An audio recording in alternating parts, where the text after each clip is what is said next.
We're delighted to introduce debate. Democracy is the worst form of government except for all the rest. I'll hand over it to Sanjoy now.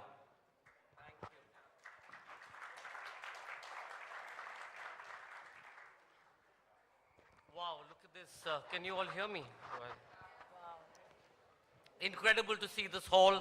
We're really sorry that we've had to move into this particular space. It's the only one which had some light, and it's supposed to be raining again heavily in the next half an hour. So we couldn't use the Mughal tent. Thank you all for being so extremely cooperative and taking in the spirit of the festival and being so wonderful through the day. Big hand to all of you.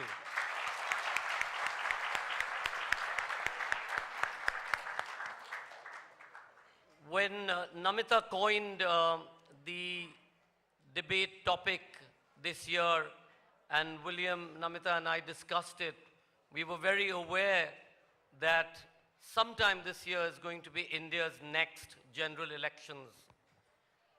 Over the last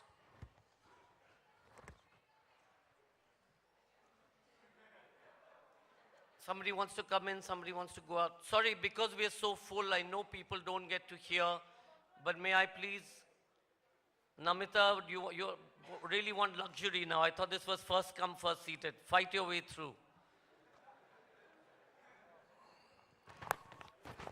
When we first discussed the issue, you know, we wondered what were the many realities that we face here in our country.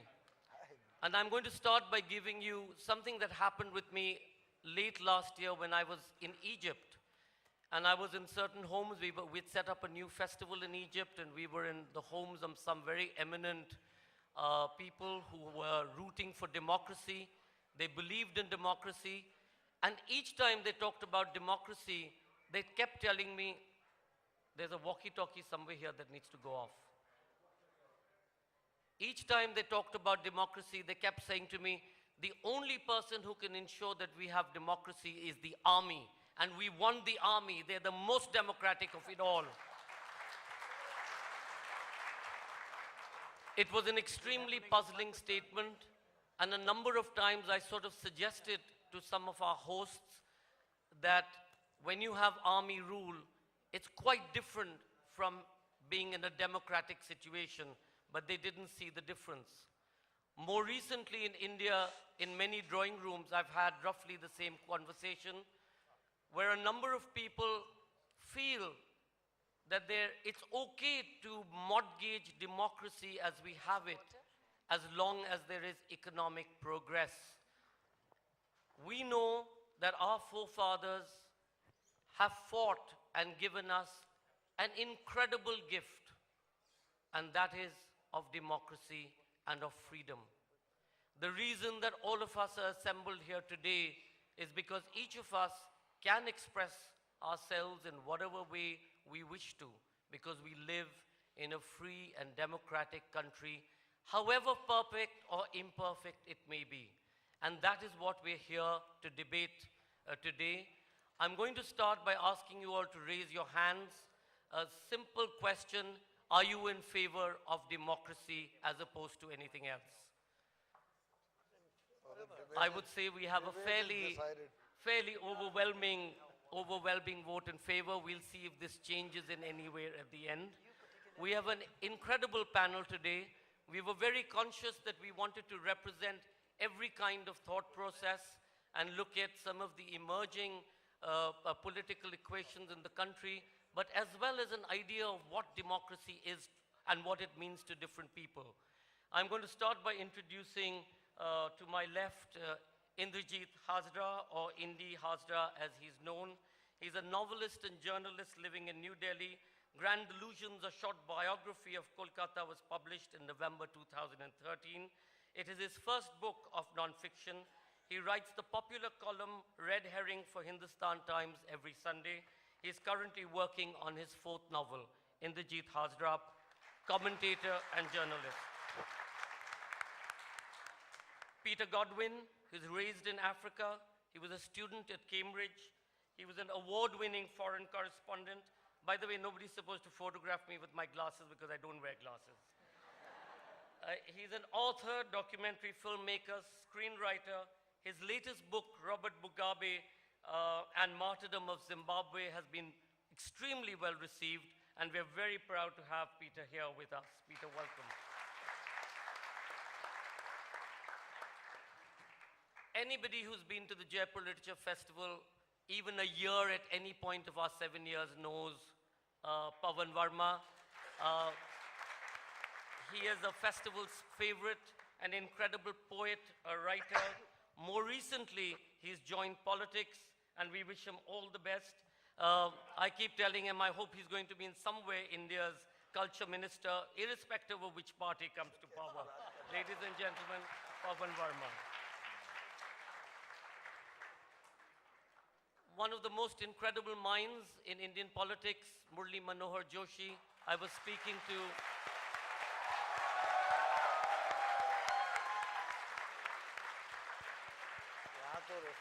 Joshi ji, I'm not sure whether that means you're winning the elections or not, but I think you're still very popular.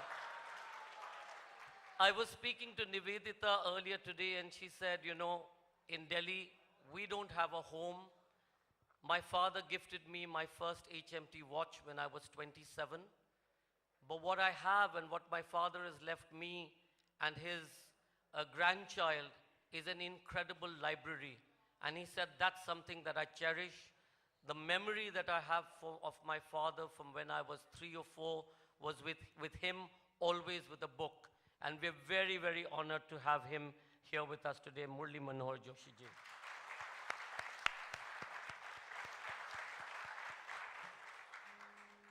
For those of you who've been following Indian politics, and especially recently over the last few days, over the last few months, all of you will be very familiar with Shazia Ilmi.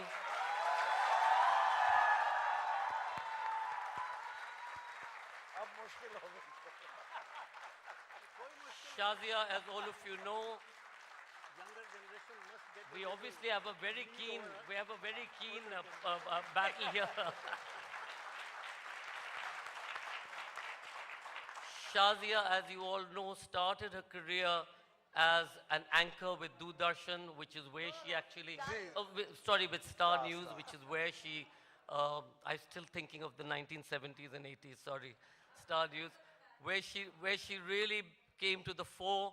More recently, she joined the Aam Aadmi Party, where she's part of the the National Committee, and she's also been part of many media advisory boards. And we're very delighted that in spite of this incredible work that they have in front of them for the next few months, she agreed to come out here today and be with us. Thank you, Shazia. In our neighborhood, the most recent convert to democracy is Bhutan. They've done it in the most elegant and the most considered way. Lili Wangchuk is the president of a political party in Bhutan.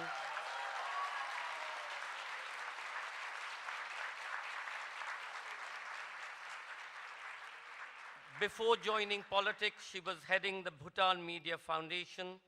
She was recognized as one of the top 15 global women in 2013, Lili Wangchuk.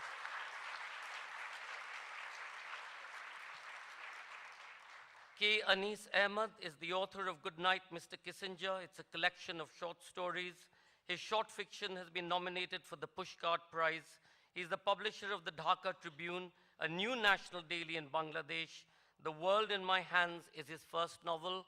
As you all know, Bangladesh itself is going through its own turmoil in recent times. They've just had an elections, which has been a very difficult time for them.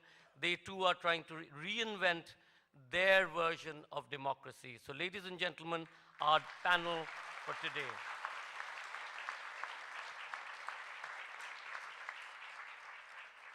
I'm not necessarily going to go in any particular order and calling my colleagues to debate. The way this is going to work is each of them are going to have the first few minutes to put across their point of view.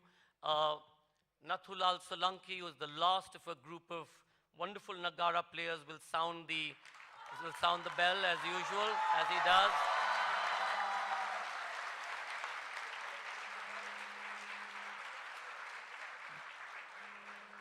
Once everybody finishes speaking, we'll open it to questions to the House. My only request when we open it to the House is keep your questions short. The questions from the House should not necessarily be with a political agenda. Please ask the question about the debate and of our many colleagues here so that it's fair and forthright and frank, and it's about an exchange of ideas. This is not necessarily an election rally. It's not necessarily about scoring election points. We will then return to our colleagues and ask them to round up their statements, and then I'll come back to you and ask you for a vote, after which we will conclude the festival with some great music. So ladies and gentlemen, the debate topic for today, democracy is the worst form of government except for all the rest. Can I invite to start Indrajit Hazra, and then I'll ask Anis to follow.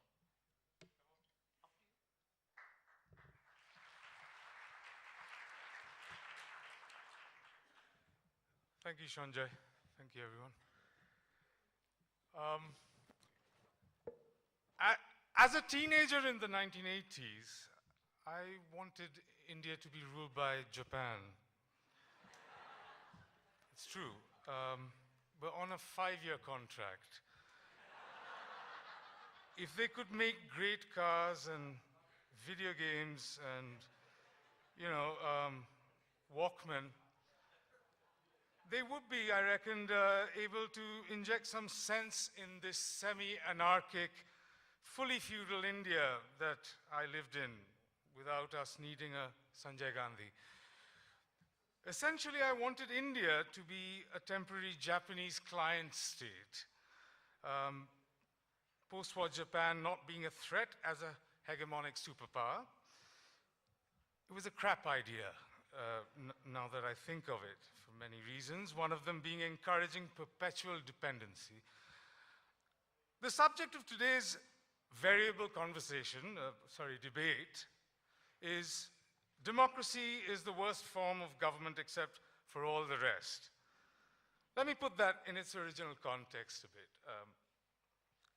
Many forms of government have been tried and will be tried in this world of sin and woe. No one pretends that democracy is perfect or all-wise. Indeed, it has been said that democracy is the worst form of government except all those other forms that have been tried from time to time. That's Winston Churchill made that observation in a House of Commons speech in November 1947, 3 months after India stopped being a colonial state, and more importantly, more than 2 years after he was elected out of prime ministership in 1945. He would come back to power as British Prime Minister in 1951. In India, we have tried 2 notable non-democratic forms of government in the last 250-odd years. The second one lasting 18 months in the mid-1970s. And despite how much we forget, or choose to forget, that colonial capitalism was predatory, benign predatory at its best and destructive predatory at its default position, it was far worse for most Indians lying outside the comprador classes, whether they knew it or not, than a nobbled democracy. And even if some nostalgia hunters may sigh loudly about trains having coming on time for 18 months, any form of government whose main virtue is getting train schedules right while cutting off fundamental freedom in many of its forms is essentially making its case by trashing bad timekeeping rather than anything it has to offer beyond window store show. Now, democracy is not a perfect spouse. I don't have one. So, no, Willie. Yeah. And you realize quite quickly, if you decide to realize it, that you, the cog in the democracy wheel, aren't perfect either. If people who have personally experienced the shortcomings of both democratic and undemocratic regimes opt in favor of the former, that's democratic regimes, then the Churchill hypothesis stands. If, on the other hand, those people prefer the undemocratic alternatives, it wasn't, to the imperfections of democracy, then the Churchill hypothesis is false. I did have Rajma in the afternoon, though. Sorry.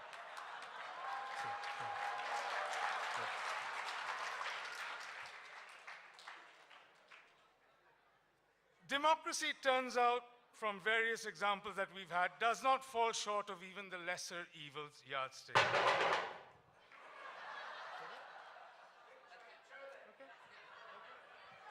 Thank you very much indeed. Can I please invite K. Anis Ahmed?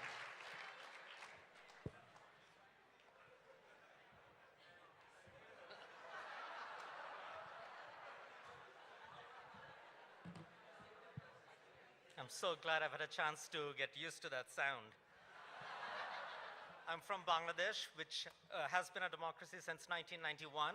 We had elections on January 5th, and the elections were very difficult. The opposition boycotted it, which led to 153 people being elected uncontested, and there was tremendous violence in the year leading up to the polls, with an estimated 550 people dead. So democracy can be an extremely conflictual form of governance, especially when it's still in a formative stage. And yet, coming from that perspective, I am unapologetically, unabashedly, all the way for democracy. And I'll tell you why.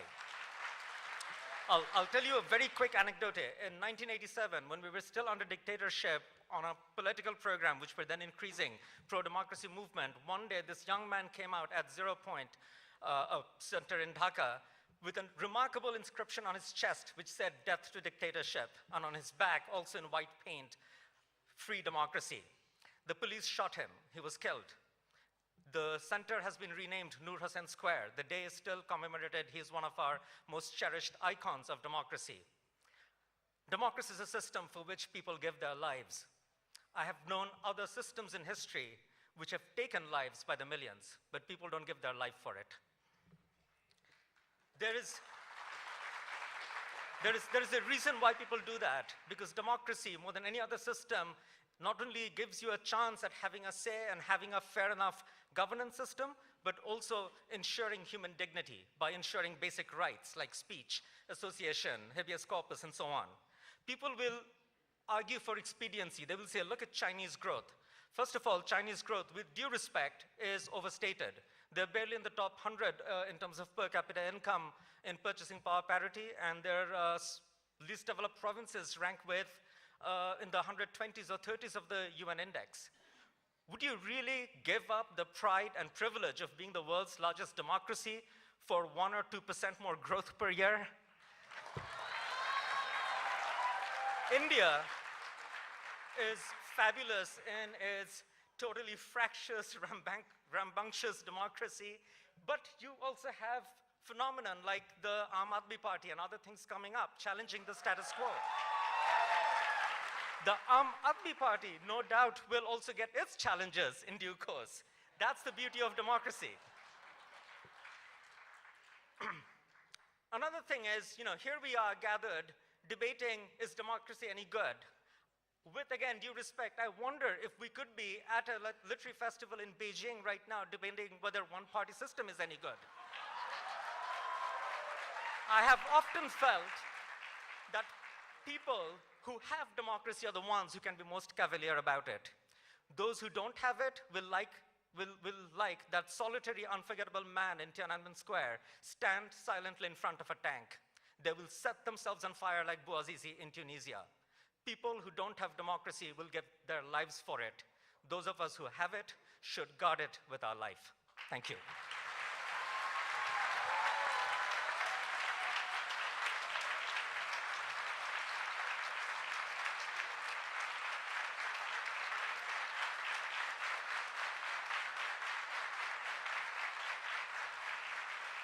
Can I please ask Lily Wangchuk to come up? Yes.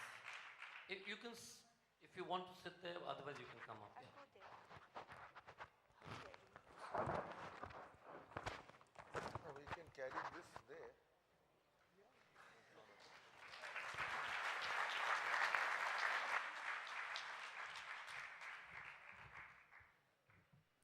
Good evening. It's a great honor for me to be here today amongst a distinguished panel from India and beyond. And I would like to thank Namita, William, Sanjoy, and the organizers for this invitation to participate in the literary festival and to share our Bhutanese perspective on democracy. As every other Bhutanese, I'm a proud beneficiary of democracy that was gifted to us by our king, His Majesty Jigme Singye Wangchuk in 2008. The story of origin of democracy in Bhutan is a unique one, where unlike many other countries where democracy had been introduced with long years of struggle, bloodshed, through external and internal pressure, the origin of democracy in Bhutan has been introduced by none other than our king, who at the peak of his reign introduced democracy in the best interest of the country, who felt that no person in the country, not even the king of Bhutan, should be indispensable, and power to govern should be in the hands of the people. And as a result, democracy was introduced in 2008 against much reluctance from our citizens, because as Bhutanese, over 100 years being under the monarchy, we felt there was no need for change. During 100 years of rule under monarchy, Bhutan had witnessed unprecedented development and change, progress, peace, and stability. We had nothing to complain about, and we were quite content with the system of governance we had.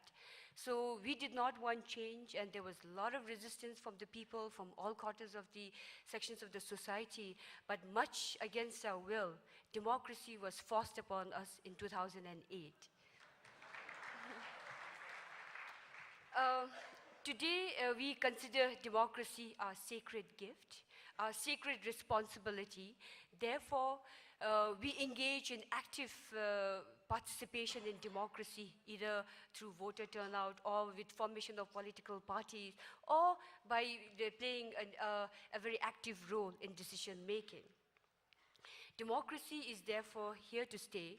But having said that, over last 5 years of the democratic experience that we've had, we've also seen a lot of ills associated with democracy, such as we've had, especially in the elections, we've seen a lot of negative campaign, a lot of mudslinging, where society has got broken along ideology, along party lines, which has affected the social fabric within the smaller families, with societies. And we've seen a lot of that, but we believe this is only a passing phase, and this is something that things will change with time. Even with all the challenges associated with democracy, we believe that democracy is the most best form of government, especially in keeping with the current changing environment, because it gives power to the people. It gives equality to the people. It gives opportunity to the people to elect your leaders, your government, which can be held responsible for their commitment and for their actions. So we believe democracy is I think, for Bhutan, we believe it's a sacred gift for us from the throne. And there is no system that is perfect. I think no democratic system or no political system that's perfect, but I think it's individuals, it's leaders that make a difference. In the earlier system, even though we had a monarchy system, we've had a selfless leader who've made valuable difference to the country. Even in the current system, we believe that it's the leaders that can either make it better or worse. So it's the leader that can either break or ensure the success of democracy. And I would stress upon the importance of leaders that you choose, and how leaders can make a difference, and it's the leaders that can make a difference.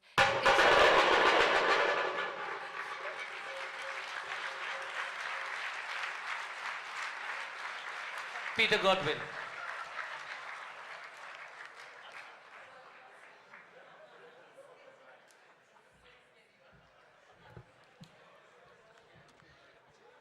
Good evening, ladies and gentlemen. I am going to do my very best to avoid death by drumming.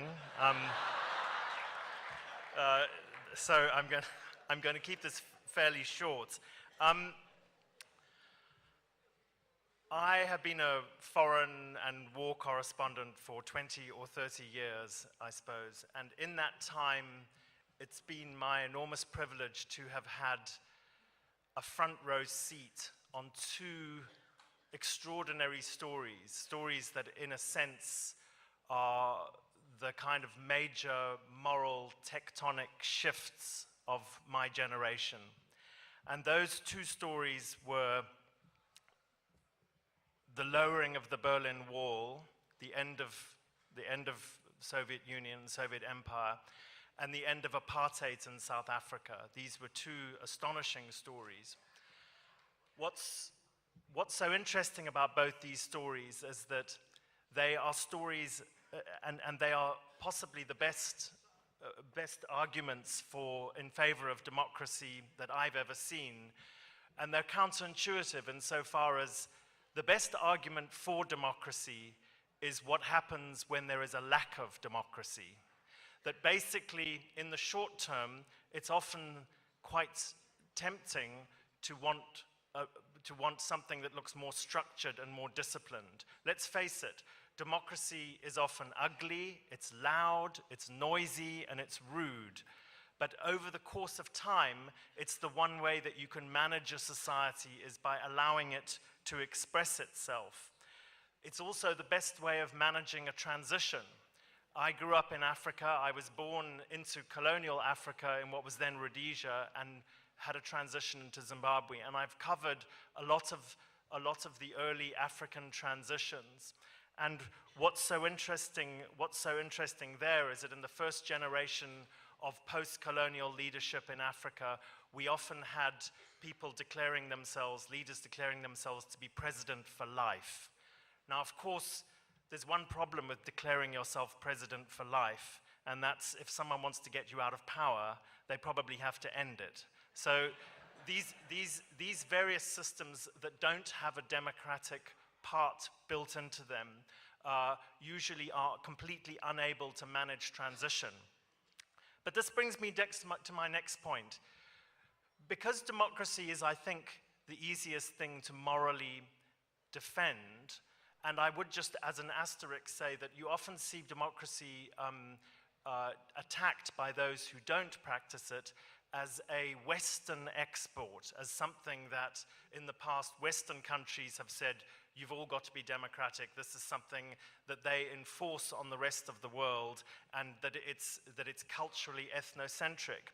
And although it may have come down from classical Greece and one thing, I think that that's not true insofar as empowering any society to decide what it wants for itself can never be imposed on it from outside. So my point is that there are a lot of things that look like democracy. There are a lot of countries which claim to be democratic, but they're actually pseudo-democracies. You need a bunch of other things in place to make a democracy real. For example, you need proper courts, you need non-corrupt elections. It was, I think, Stalin who famously said, it's not just who votes that counts, it's who counts the votes. And of course, in the Soviet Union, he did, at least while he was in power. Okay, damn it. I missed it. Well, let me just end with one observation also, is that which I think has been mentioned before. I love I think it was, we think it's the movie Crimson Tide, where Denzel Washington, who's the submariner, he's the vice captain, turns around to the captain, and was the other way around, and says, we're not here to practice democracy, we're here to defend it. I think that the important... Okay,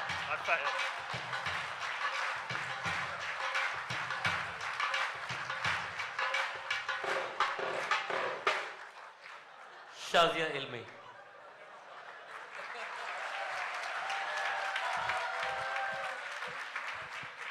Well, thank you so much. This quote of Churchill is probably one of the few ones that I agree to, considering what a racist bigot Churchill was. But I want to go further and quote Tennyson here, Lord Alfred Tennyson, and I don't like the Lord in it at all. The old order changeth, yielding place to new, and God fulfills himself in many ways, lest one good custom should corrupt the world. The good custom that we are talking about is democracy. Democracy unrealized, democracy unfulfilled, a democracy that is not real becomes a travesty of democracy in years to come. We in India have a representative democracy, which means that we elect our representatives. But how democratic is our democracy is the question. We feel that when 1/3 of the Indian Parliament faces serious charges of corruption and criminal charges against them, when 1/3 of Indian Parliament has princelings, people who are there because of feudal dynastic laws of succession, there is always going to be a conflict of interest vis-a-vis what people want and how the legislators think. हमें लगता है कि हमारी राजनीति में सिर्फ राज रह गया है और नीति नहीं है. हमें राजनीति से, I'm sorry about this, but I think I would like to speak both in English and Hindi if it's okay with you. जरूर. हमें लगता है कि राजनीति से राज को हटाकर नीति लानी पड़ेगी और वो नीति लोक नीति होगी. जब तक हमारे चुने हुए प्रतिनिधि या नुमाइंदे जो हम भेजते हैं पार्लियामेंट में या विधानसभा में, जो वो हमारे हित के लिए काम नहीं करेंगे, हमसे पूछ के नीति नहीं बनाएंगे, ये सच्ची डेमोक्रेसी नहीं होगी. इसलिए हमें लगता है कि बहुत ज़रूरी है कि हम लोगों के बीच में जाएं. There is a huge disconnect between the political class and people of this country. And in a country, this is the largest democracy. If to think of it, if half of India does not have access to potable drinking water, access to clean toilets, believe me, we have a long, long way to go. Which is why it's important to come back to democracy and the question of democracy and to make it from representative democracy to participatory democracy. क्या हमारा काम सिर्फ vote देना है? 5 साल में एक citizen का काम क्या सिर्फ वोट देना है? 5 साल इंतजार करना है और फिर देखना है कि पार्लियामेंटेरियंस क्या कर रहे हैं? या हमारा काम है भागीदारी, स्टेक होल्डर बनना, बार बार अपने चुने हुए प्रतिनिधि को रिमाइंड कराना कि आपकी नीति हमारे खिलाफ है. ये काम हमें करना पड़ेगा. एक एनरेज्ड सिटीजन से हमें एंगेज सिटीजन बनना पड़ेगा. बार बार रिमाइंड कराना पड़ेगा कि हम हैं मालिक, हम हैं मालिक और आप हैं सेवक. हमें अलग अलग चीजें कहा गया है. Somebody is called as rabble rousers, anarchist. If a law is used to promote lawlessness, to break down law and order, should we follow that law or seek changes to that law? Aren't social protests part of democracy? Just like casting a vote and use of adult franchise, the power of ballot is an important tool of democracy. So protests against an unfair system is equally a part of democracy. We stand by that and we will do that. And the right to protest is everybody's, including a chief minister who has a problem with the way things are in this country.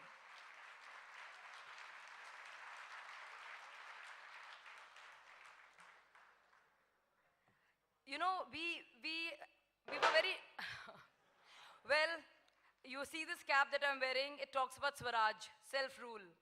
As Tilak said, Swaraj is my birthright. Swaraj हमारा जनसंघ अधिकार है और हम उसे लेके रहेंगे. अपनी democracy को हम डीपन करेंगे, मेहनत करेंगे, सेलिब्रेट करेंगे और उसे फाइन ट्यून करते रहेंगे जब तक वो डेमोक्रेसी वाकई में डेमोक्रेटिक नहीं हो सबके लिए. जय Hind. Thank you. Pawan Verma.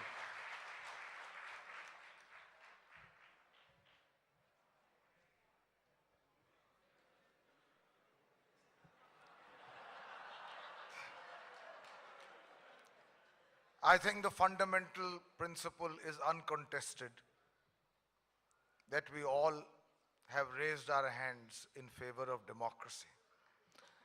That was a gift that came to us in our constitution, and it has done us proud. We got universal suffrage at a time when even in the developed countries, there were some countries which had not given them to women. India in 1950 gave it to women. But today I ask you, आज मैं आपके सामने एक दूसरा प्रश्न रखना चाहता हूं कि डेमोक्रेसी के हम सब हकदार हैं, हम सब उसके हिमायती हैं, हम सब उसके साथ हैं, उसकी रक्षा करने के लिए कितने लोग तैयार हैं? I ask this question, especially to the middle class. It's a relevant question for you and I today because we begin to take democracy for granted. And democracy is one instrument which can, through its processes, allow democracy to be hijacked. In 1975, put a mirror before you. In 1975, when emergency was declared, there was an andolan on, emergency was declared, the first class of people by and large who capitulated to the emergency were people from the middle class. They said, trains are running, as it was pointed out, buses are running on time, and they continued to support it until one of their own members, while accused of traveling ticketless on a bus, was caught and castrated under some family planning program which was arbitrarily imposed. Then they realized that there is a correlation between issues. That if you chip away against democracy at one level, its consequences are felt at another level. And so therefore the question before us, if we all wish to preserve democracy, are we willing to fight to preserve it? I want to say to you, हमारे साथ कभी-कभी मुझे एक line share की याद आ रही है, हम उनकी याद में अक्सर उन्हीं को भूल गए। और इस चीज का खौफ, मुझे बड़ा खौफ है इस ड्रम का, मुझे इस चीज का खौफ कभी-कभी आज के राजनीतिक परिप्रेक्ष्य में दिखता है, क्योंकि आपसे मैं एक बात शेयर करना चाहता हूं कि जो अनडेमोक्रेटिक फोर्सेस होती हैं, वो डेमोक्रेसी के ही जरिए से बढ़ती हैं. Please try and understand, it's a complex issue. It's before you and I. We are going to be participants in it. The challenge is before us. Hitler came to power through a democratic election. And by the way, his greatest supporters, and I say this to you because we are all participants. This audience is a participant. His greatest supporter was the middle class in Germany. He said, forget every other issue. There are only two issues before the nation: economic growth and nationalism. Don't consider anything else. With these two, everything else will be satisfied. And an entire nation was hijacked at that time and enthroned through the process of democracy, the question of a dictatorship of the kind that Hitler had. So I say to you, yes, we are for democracy, but never get slightly hijacked or seduced by the argument कि जरा सा democracy को frill कर दें, कुछ दिन डंडा राज ले आएं, एक डिक्टेटर को थोड़े दिन हम सैंक्टिफाई कर दें और फिर देखिए डेमोक्रेसी बाद में और पनपेगी. ऐसा नहीं होता है. You have to understand it. हमारी कभी कभी ये फितरत होती है कि हम कहते हैं, अब तो घबरा के ये कहते हैं कि मर जाएंगे, मर के भी ना मिला चैन तो किधर जाएंगे. तो मैं आपसे आखिरी में यह कहता हूं, एक पुरानी फिल्म का दो लाइन है, तुम अगर मुझको न चाहो तो कोई बात नहीं, तुम किसी और को चाहोगी तो मुश्किल होगी.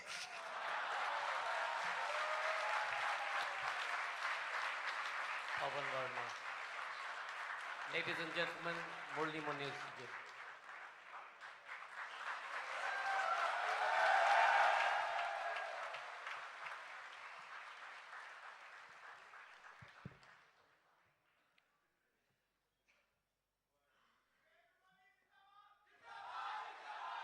Thank you. कोई जिंदाबाद नहीं, कोई मुर्दाबाद नहीं, सिर्फ डेमोक्रेसी जिंदाबाद.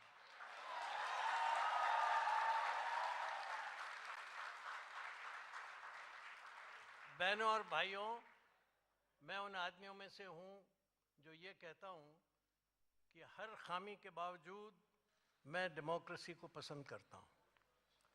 With all its defects in the form of governance, I love, respect and work and fight for democracy. और जब मैं कहता हूँ कि I fight for democracy, तो इसलिए कहता हूँ कि जब डेमोक्रेसी पर हमला हुआ था, जिसकी तरफ आपने बात कही थी, तो उस वक्त उसके पहले हमले के पहली कहिए दस्तक पर सवेरे 6 बजे हमें उठा के जेल में भेज दिया गया था. और हम लड़ते रहे जिस डेमोक्रेसी को के रास्ते से डेमोक्रेसी पे हमला हुआ था. ये डेमोक्रेसी की ताकत थी कि हमने उसको फिर से रेस्टोर करने का पूरा प्रयास किया और रेस्टोर कर दिया.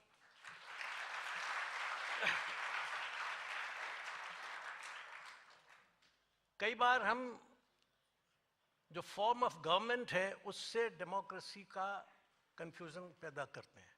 डेमोक्रेसी एक स्पिरिट है. डेमोक्रेसी एक हमारे और आपके सोच का तरीका है. इसमें हम हर विचार को, हर आइडिया को समझने की कोशिश करते हैं, टॉलरेट करने की कोशिश करते हैं. और असलियत डेमोक्रेसी का मतलब है कि जहां हम डिफरेंसेस को, डाइवर्सिटी को सेलिब्रेट करते हैं. डेमोक्रेसी सेलिब्रेशन देती है.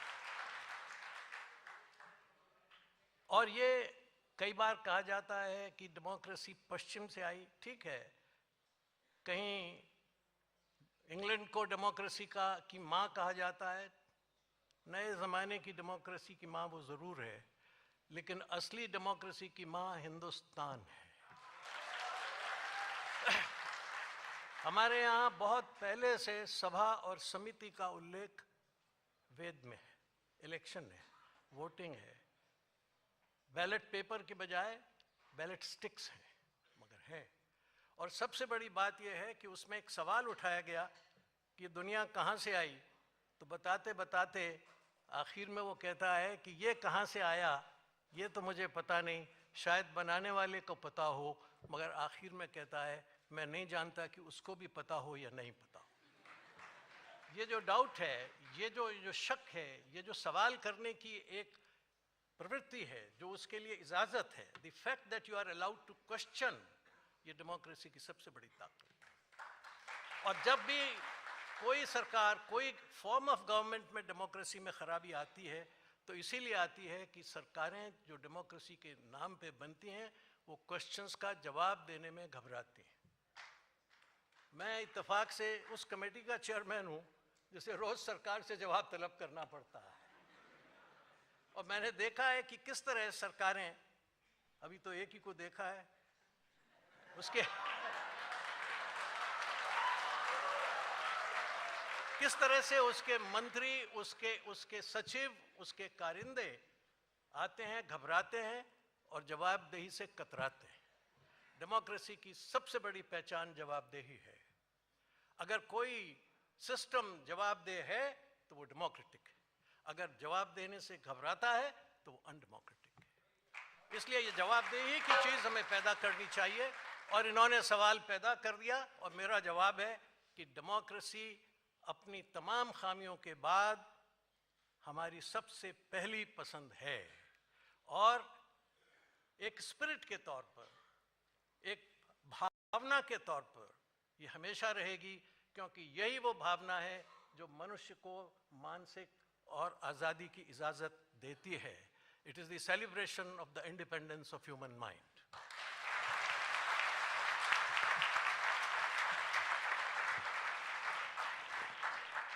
What I'm going to do now is ask Hitesh and his colleagues to keep their mics ready. I don't know whether, yeah. And I'm going to take, without any shouting and screaming, I'll take some questions. So let's take some questions from this side. So the girl in the white t-shirt, and then the gentleman in the cap there. If you both stand up, and the mics will come to you. Keep your questions short. And if you need to address it to any one particular person, please do. Most importantly, just introduce yourself. Hello. Okay. democracy is essentially about what the people want, right? About, well, the majority. So my question is, what happens when the majority votes against a democracy? What if they don't want a democracy? I mean, it's for the same. Fine. So what happens if somebody votes not to have a democracy? This is the question. Let's hold that. The gentleman in the hat. There's a mic coming to you.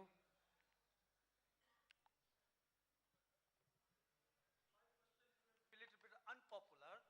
If democracy is the best form of government, how in the world all the pioneers of democracy in the world, like United States and European countries, they end up supporting dictatorial regimes elsewhere? So why do democratic regimes in the world support dictators in other places? Let me take a few questions from this side. The lady in the blue, if you could stand up, ma'am. And then the lady with the cap. Yeah. I'm Krishna. Whenever we talk of democracy, it is only about the parliament, while democracy also means panchayats. That is where democracy should really start. And the lady in the cap. My question is for Mantri Saab, Murli Manohar Joshi. You said that democracy, you have to be, when you can be answerable, that is democracy. But when you can question as well, that is also democracy. And my question to you is that when one of the other central tenets of democracy is you have to be answerable to law, the rule of law and the law of the land. But what happens when that law itself is faulty? Thank you. So let's start with that. Joshi ji, wahin se bhi, wahin se hi.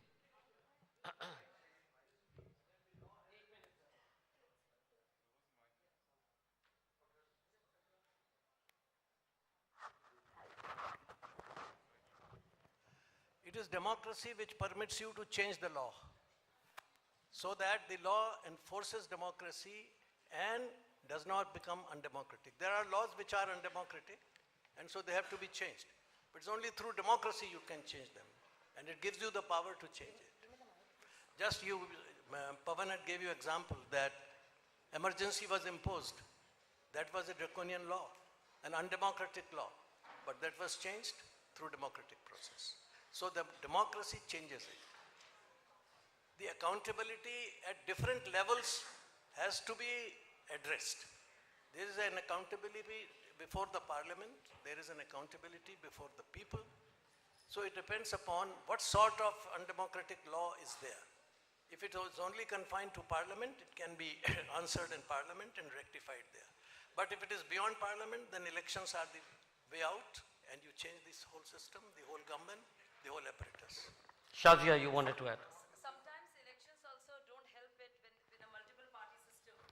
When the party high command of all the parties feel the same way, and when there is a popular movement wanting a law which has a direct conflict of interest with the parties, so to speak, which is when street protests and pressure from the people makes a difference and takes the fight further for the legislators to take interest and pass the law which is in their favor. Pavan? Today, in our context, public pressure changes bad laws. Understand this. Because those who are often in the system, Murli Manohar Joshi ji will excuse me for saying this, and I agree with you. I feel that there are too many vested interests in the establishment continuing as it is. Ultimately, they will change when public pressure comes, because there is only one thing the political class is really sensitive to, whether they will win the next election or not.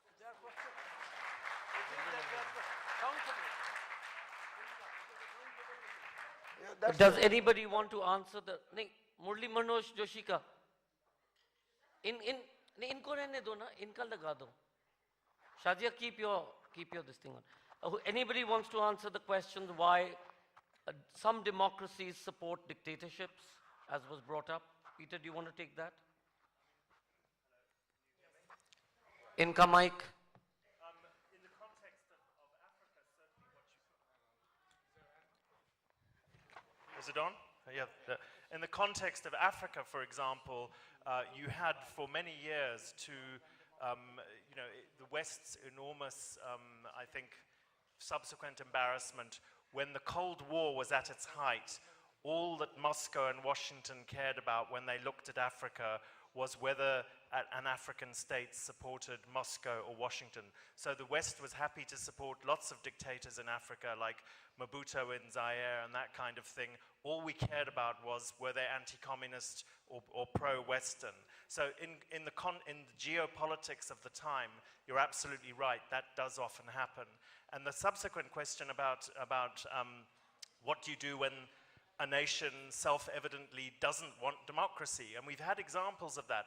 In Algeria, for example, when the Algerian government was pressured to have elections, and a party that had the election campaign saying, vote for us, and it'll be the last vote you ever have, and they looked like they were going to win, and the army basically took back over. And as you were referring to earlier, in Egypt, for example, we've got a very messy situation where in the recent referendum, which only, I think, 38% of people voted, but the result was 98% in favor. So I do think that people have to want a democracy. They have to earn a democracy, and when they get it, they have to be prepared to defend it. Any of you want to answer any of the other questions at all? Anis, anybody? Okay. Let's take some questions from the back of the room. So,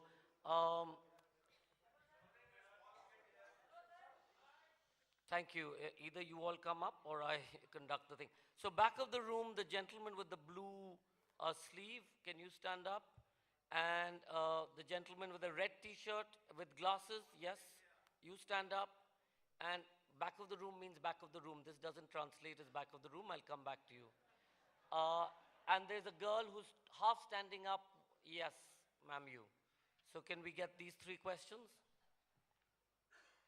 My question is primarily for Shazia.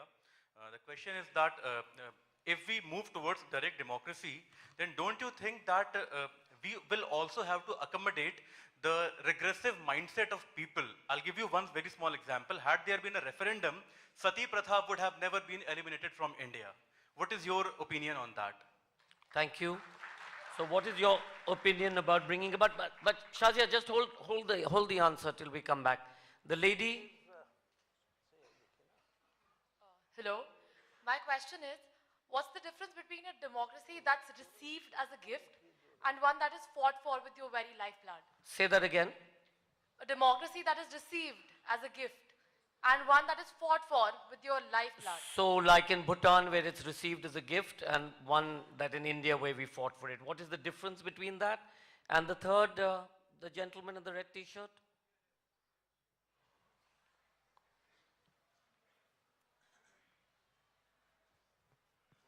Sir, my question is with line with the gentleman there.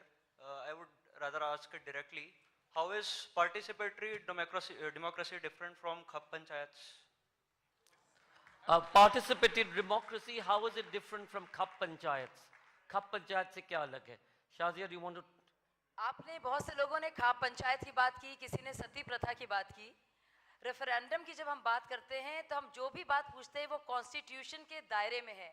हमारे देश में महिलाओं के लिए बराबर से हक हैं और कोई भी डिस्क्रिमिनेशन रिलीजन के आधार पर या लिंग के आधार पर या जाति के आधार पर अनकॉन्स्टिट्यूशनल है।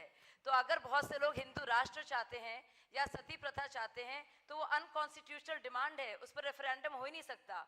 हम उसके आइन के के दायरे में ही बात कर रहे हैं कि लोग क्या चाहते हैं अपने लैंड के लिए, यूटिलिटीज़ के लिए, पैसे के लिए, कैसे एलोकेशन ऑफ फंड्स है, कैसे रिसोर्स एलोकेशन है, जो पब्लिक यूटिलिटीज़ हैं, जो पब्लिक हेल्थ है, जो एजुकेशन है, उसमें लोगों की जवाबदेही, हमारे रिप्रेजेंटेटिव्स की जवाबदेही चाहिए।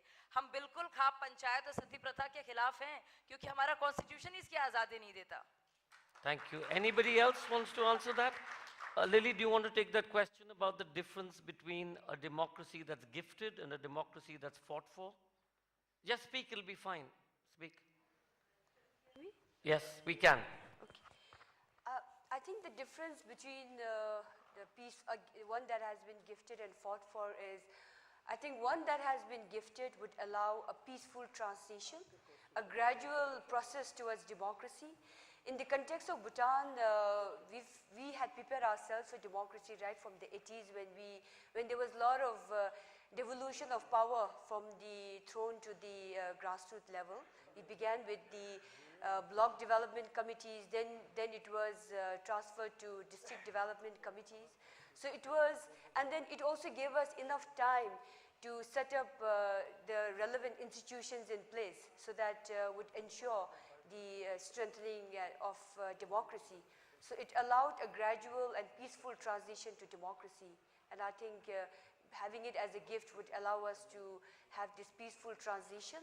And also the fact that we consider it a gift, we've also taken it as a very serious responsibility of making democracy work with very active participation of people in the political process. Thank you. I'm going to take some questions from the front again. So this young lad is one. Saurabh, there is the second one, and yours is the third one. मैं अभी आपके पास आता हूँ. Need a mic. Hold on. One of the questions that hasn't been answered that was asked is about what happens if somebody votes against wanting a democracy. We haven't answered that question yet. If supposing a people does not want a democracy and they vote against having a democracy, if any of you... So, okay, sorry. Peter answered it partially. My question is to all of you, that what is the basic need for democracy in India? Thanks. What's the basic need for democracy in India? Hitesh there. And then Saurabh in front, and then we'll come back to...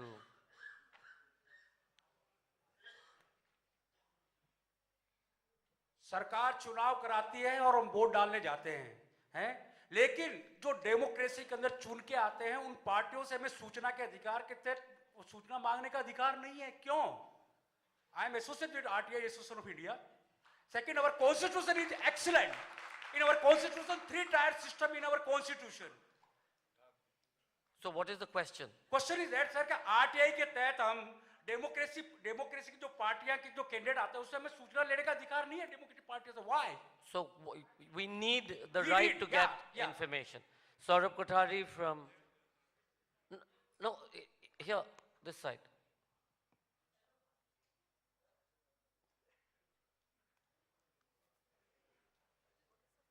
And one more here. My regards to the esteemed panel. My name is Saurabh Kothari. My question is, instead of being complacent with the fact that democracy is a lesser evil, is it not time that we should devise ways to educate people in responsible citizenship? Number one. That part is for Murli Manohar Joshi, sir, if you could please, sir. And the second part is for Shazia ji, that being, is it not time that we should also strive to make participation more meaningful and constructive, both meaningful and constructive? Thank you so much.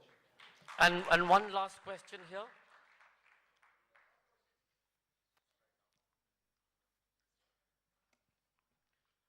In practice, is it not a notion, the democracy which I'm trying to say, hardly 28 to 30% people vote 200 representatives, send them to the parliament, and as Pavanji mentioned, a political class. They are a class in itself. Are they representing the needs of the people, or are they taking their own decision, those 200 individuals, which we see mostly in practice? Thank you. So are they taking the needs of the people into consideration? There was a question on RTI, Saurabh's question. Who wants to take it first? Joshi ji? Mike. The question was there must be an awareness about responsible citizenship. Perhaps that, yes, that is there, and it is the duty of the political parties to also interact with the people and discuss the responsibilities and also tell them what is the constitutional provision also in this. There are fundamental duties also in the constitution. So we have to give a very deep thought to it, say through education. The citizenships ideas, they also are to be inculcated through education. शिक्षा से ये सबसे ज़्यादा चीज़ आती है. दूसरा जो आचरण होता है, बिहेवियर होता है, अगर कोई मिनिस्टर 10 साल तक 20 साल तक इनकम टैक्स जमा न करे तो वो रिस्पॉन्सिबल और रिस्पॉन्सिव सिटीजनशिप नहीं बता सकता। तो जो आइकन्स हैं, जो लीडर्स हैं, उनका आचरण कैसा है और जो कॉन्स्टिट्यूशनल ऑब्लिगेशंस हैं उनको हम किस तरह से लोगों को समझाते हैं, इसका होना बहुत ज़रूरी है। अगर ये नहीं होगा तो सिटीजनशिप की रिस्पॉन्सिबिलिटी नहीं आएगी। छोटी छोटी बातें होती हैं। फॉर एग्जांपल, आप कहीं दुनिया में जाइए तो कूड़ा लोग सड़क पर नहीं डालेंगे, यहाँ डाल देते हैं। सिगरेट जलती हुई फेंक देते हैं। तो ये जो बिल्कुल एलिमेंट्री चीज़ें हैं, ये छुटपने से, एजुकेशन से आती हैं। उसी से फिर लॉ के अबाइडिंग के बारे में ये आता है। टैक्स टाइम पे जमा करना है। अगर मैं नहीं जमा करूँगा तो मैं अपनी कॉन्स्टिट्यूंसी में लोगों से टैक्स नहीं मांग कर जमा कर सकूँगा। तो दोनों बातें होती हैं, नीचे से और ऊपर से। लेकिन ऊपर से करने पे लोगों के सामने ज़्यादा प्रभाव होता है कि दिखता है कि भाई ये लोग ऐसा कर रहे हैं, और नीचे से करने से धीरे धीरे वो आदतें बनती हैं। तो ये किया जा सकता है। Shazia? I feel there is a difference between literacy and education, and I think that's the role of all parties to talk about political education, which is, I think it's important to talk about identity politics, vote bank politics. As long as we continue to vote on basis of religion, caste, and promote it, I'm afraid it will never be a truly representative or a true democracy. I think we must create a civil identity, citizens' identity. And actually, all parties must work on improving and working on this political education and having some kind of legislative reforms to prevent criminals and the feudal lords and princelings to enter the parliament, and also to promote the meritocracy and defeat some kind of kleptocracy that seems to masquerade in our country in form of democracy. Does anybody want to answer the question about RTI, about the demand that RTI is used for all political people? That was his question. Joshi ji, Pavan, Shazia? Anybody wants to answer that question about RTI, that RTI?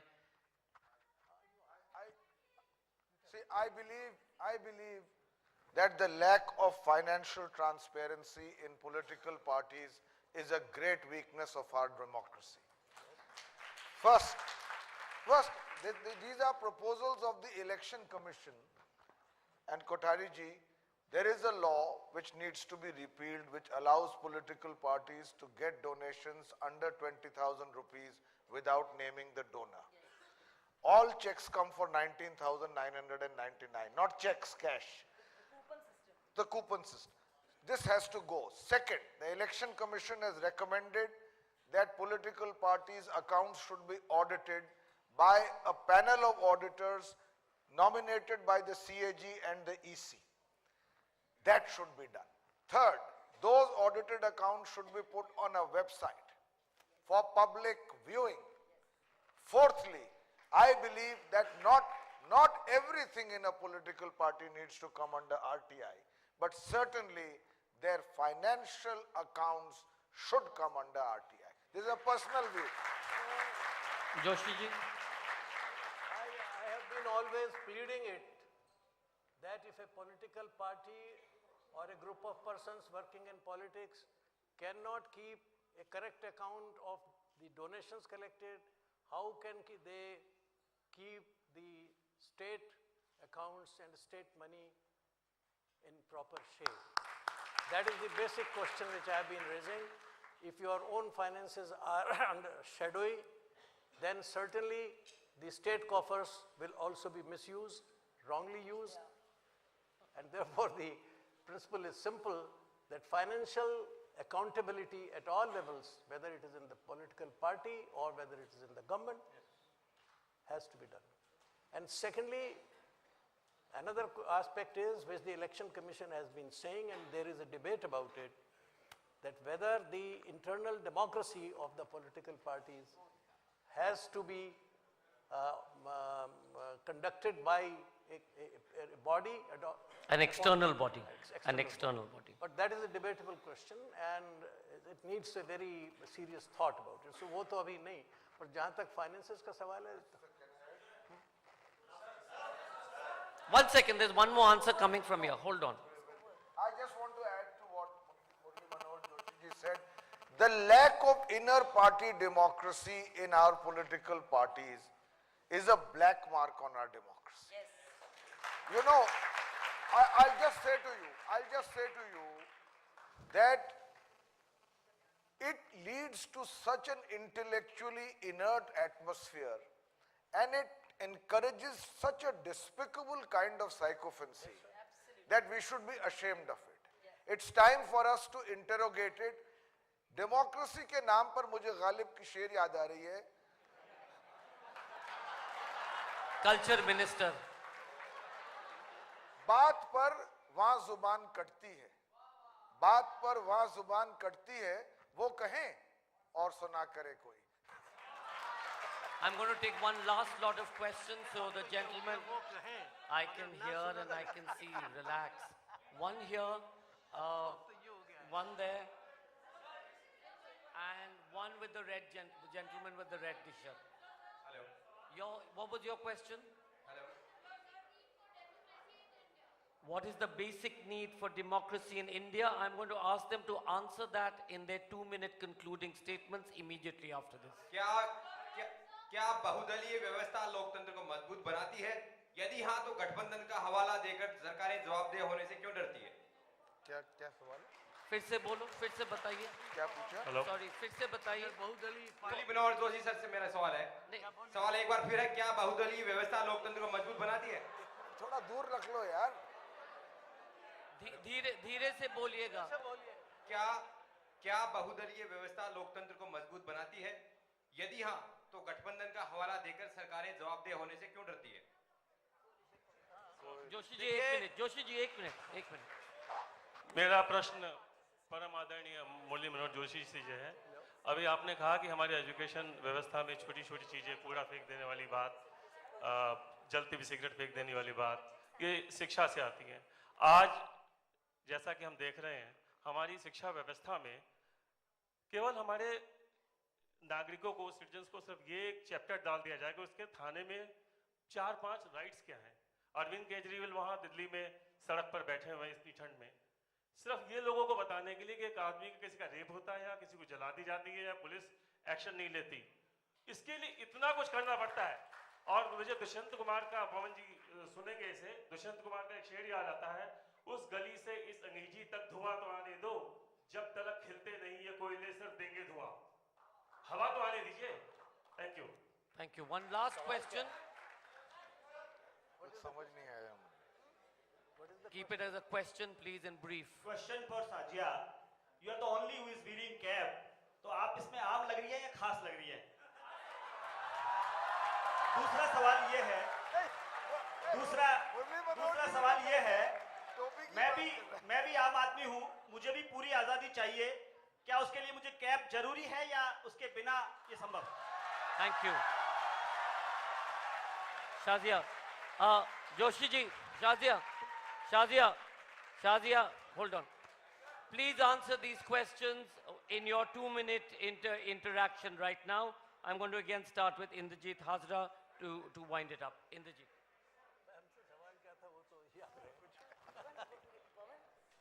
I just thought that Murli ji is also wearing a cap. It's an inaccurate statement. He's also. But I think, see, democracy is not like a khichdi made for serving all the time. It's always in transition depending upon what the situation is.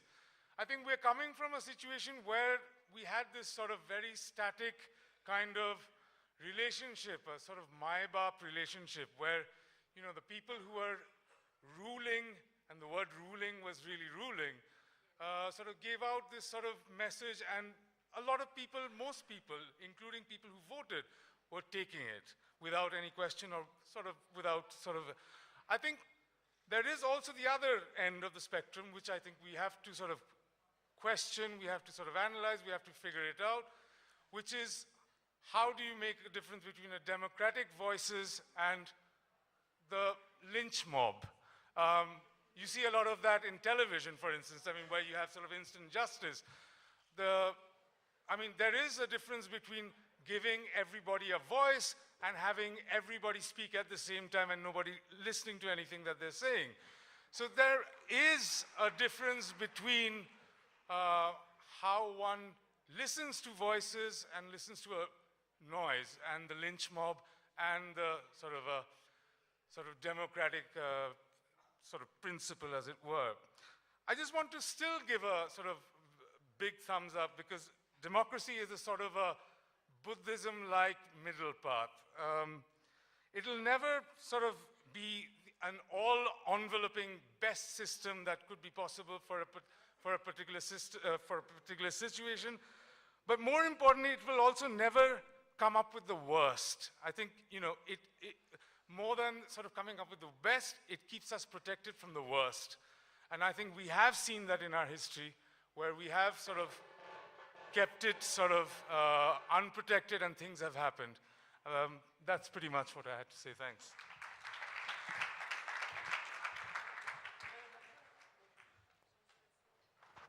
Can you hear me? Just really two quick points in summary from me.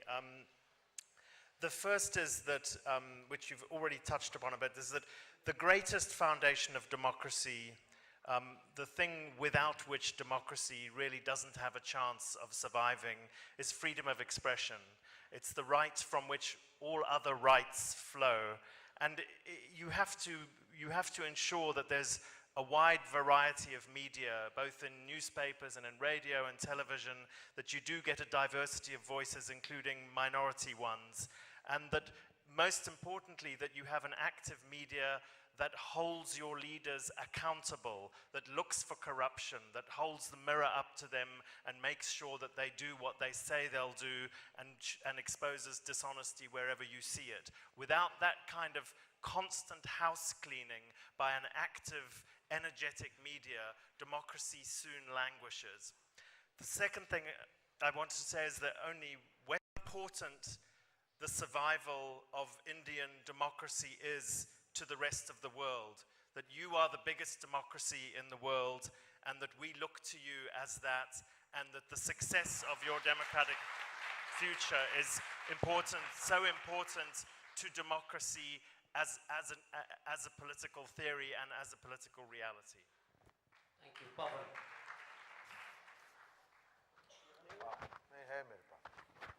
No, I just want to sum up by saying that do not be taken in by the label of democracy. Examine and re-examine the content of democracy. Democracy gives us empowerment. It has given to the downtrodden empowerment. They have learned to take from the ballot box what the system will not yield. It has given personal freedom. And democracy, to be truly true, must be inclusive and must be tolerant. If democracy has to succeed, judge it not by the immediate seduction that could be offered in its name, but judge it by its long-term content, because there lies the good of the nation. And I want to say, in this process, we, the educated, have to interrogate every claimant. We have to interrogate every leader, because ultimately, in that interrogation is the only guarantee that you will ensure not merely the label of democracy, but true democracy. And therefore, I will say, tu idhar udhar ki na baat kar. Tu idhar udhar ki na baat kar. Tu bata ki काफिले क्यों लुटे. मुझे रहजनों से गरज नहीं, डाकुओं से कोई गरज नहीं है. तेरी रहबरी का सवाल है. Your leadership.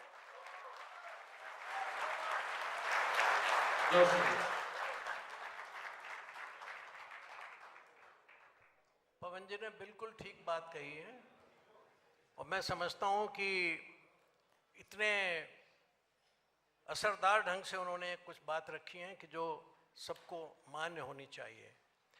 डेमोक्रेसी का मेरे मत में हमेशा से एक पक्ष रहा है कि डेमोक्रेसी अकाउंटेबल सिस्टम है. आप उसे इंटरोगेशन कहिए, कुछ कहिए, लेकिन अकाउंटेबल. मैं आपके लिए जवाब दे हूँ, आप मेरे लिए जवाब दें. ऐसा नहीं है कि सिर्फ मैं यूँ आपके लिए जवाब दूँ. आप भी मेरे लिए जवाब दें। तो ये जवाबदेही जो है, ये जो बच्चे ने सवाल पूछा था कि डेमोक्रेसी के लिए बेसिक नीड हिंदुस्तान में क्या है, वो ये बच्चे तुम हमसे सवाल कर सको, अपने सिस्टम से सवाल कर सको कि बताओ ये क्यों हो रहा है। ये आज़ादी तुम्हें डेमोक्रेसी देती है, इसलिए इसकी ज़रूरत है। ये पूछ सकते हो कि मेरे और मेरी उम्र के लोगों के लिए आपने क्या दिया है, क्या बनाया है, किधर ले जा रहे हो। ये सवाल पूछने का हक आपको डेमोक्रेसी देती है, इसलिए इसकी ज़रूरत है। और डेमोक्रेसी सिर्फ बुजुर्गों के लिए नहीं है, असली डेमोक्रेसी तो आने वाली पीढ़ी के लिए है, जिसे एक नया समाज बनाना है। उसको डेमोक्रेट होना, हम में एरिस्टोक्रेसी हो सकती है, ब्यूरोक्रेसी हो सकती है, क्रिप्टोक्रेसी हो सकती है, कुछ भी क्रेसी हो सकती है, हिपोक्रेसी हो सकती है, मगर तुम में डेमोक्रेसी हो और डेमोक्रेसी को मजबूत करो, इसके लिए डेमोक्रेसी की ज़रूरत है, तुम्हारे लिए ज़रूरत है, आने वाले हिंदुस्तान के लिए ज़रूरत है। और डेमोक्रेसी की जो कैरेक्टरिस्टिक्स इन्होंने बताई हैं उनको मुझे दोहराने की ज़रूरत नहीं है। मैं फिर कहता हूँ कि let us celebrate democracy, the independence of human mind, मनुष्य के मस्तिष्क की स्वाधीनता, इसका उत्सव मनाइए। ये है डेमोक्रेसी। और वो तभी हो सकती है जब आप खुले दिमाग से, खुले चिंतन से सोचें और ये सोचें कि जो कुछ दूसरा कह रहा है उसमें भी वजन है, जो वो कह रहा है वो भी एक हकीकत है, सच का एक हिस्सा वो भी है। ये सोचेंगे तो डेमोक्रेसी मजबूत होगी। धन्यवाद। मीर तकी मीर का एक शेर है मेरे शेर गो खवास पसंद, लेकिन मेरी गुफ्तगू आवाम से है। तो मैं आपसे कहना ही चाहूँगी, मुझे भी सफ़ेद टोपी पहनने का उतना अधिकार है जितना कि आपको काली जैकेट। और जब तक आम आदमी, आम इंसान ख़ास महसूस ना करे और ख़ास आदमी को आम महसूस ना कराया जाए, हम सच्ची राजनीति पर नहीं पहुँच सकते।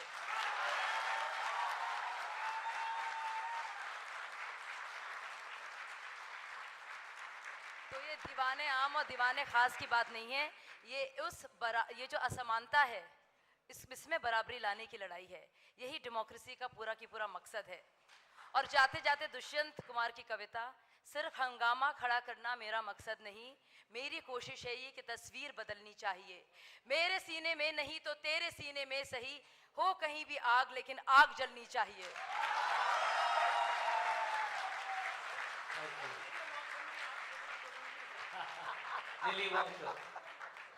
Okay, Lily, a shame. Not a lion.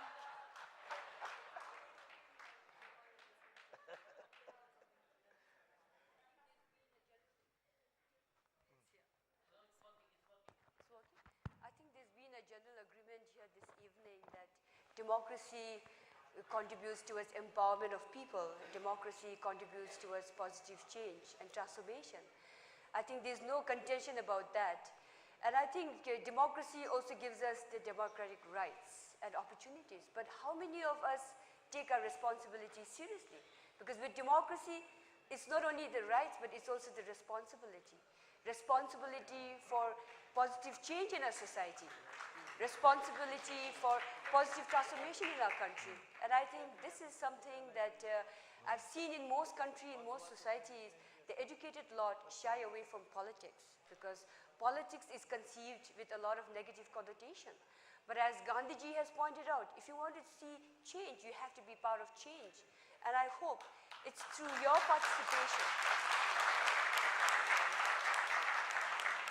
I hope the educated elite who are here tonight would consider that it's through your participation that you can be part of the change that you would like to see in India.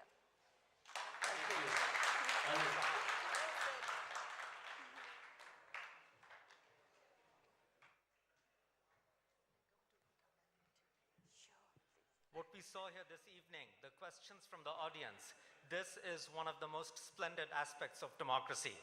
The right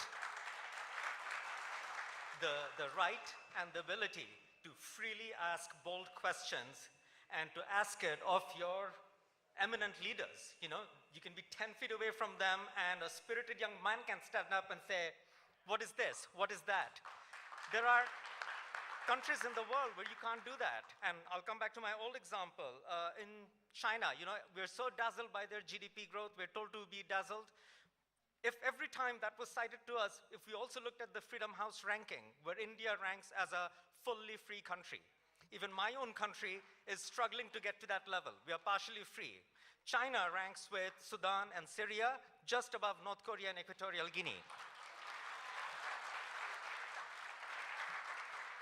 In Bangladesh, in 2006, we were facing political impasse, and the people actually welcomed an emergency that took place. They were so frustrated with democracy. What followed was arrests, curbing of rights, and within 9 months, we have riots. I feel immensely proud as a Bengali that it took us 15 years to get disenchanted with democracy and only 9 months with non-democracy. What followed a year later was elections, and this year, again, we faced a similar impasse, but this time the ruling party hung on, and the army too, in a disciplined way, stayed in their place. What we have now, right after elections, is an end to the violence. The opposition, which has been accused of being responsible for a lot of the violence, has publicly said no more violent protests. And the ruling party has started releasing the opposition's leaders. This is a reopening of political space and process. The democratic process is a dynamic one. It is not some settled, static condition. It is not something that is given once and then it takes care of itself. It is something in which we are all responsible, we are all actors. Autocrats pretend to be democrats. Democrats never do. That's why it's the best system. Thanks. So it's that time when I need to ask the House to vote, but this time not just by putting up your hand, but by saying yes. Democracy is the worst form of government except for all the rest. Does the House believe in democracy? Yes. Are you sure? Yes. Are you 100% sure? Yes. I see many people there being silent. Are you all sure? Yes. That doesn't seem to be very. Does everybody believe in democracy? Yes. Will you fight for it? On behalf of Namita, William, and myself, and my colleagues Shuli and Ankur, let me restate very clearly here that the Jaipur Literature Festival will always stand for democracy, will always stand for freedom of speech. Before this festival started, we were told, do you know how many cases you have against you? And I nodded. They said, do you know how many non-bailable warrants that you have against you? So I nodded. And again I said, we will not be bullied. We stand here for freedom. We stand here to ensure that each person who comes to this festival, author or visitor, continues to have them freedom of speech, irrespective of what happens to each one of us. With your help, we'll maintain that year after year. May I invite Namita, William, Ankur, Shuli on board. This has been an incredible 5 days. I think it's been incredible for all of you. On behalf of them, I'd first like to thank each and every person here who's come, traveled across the world, or even come from their next door, somewhere in Jaipur. Jaipur has embraced us. Once again, they've shown it is the best city for this festival. Thank you very much, Jaipur.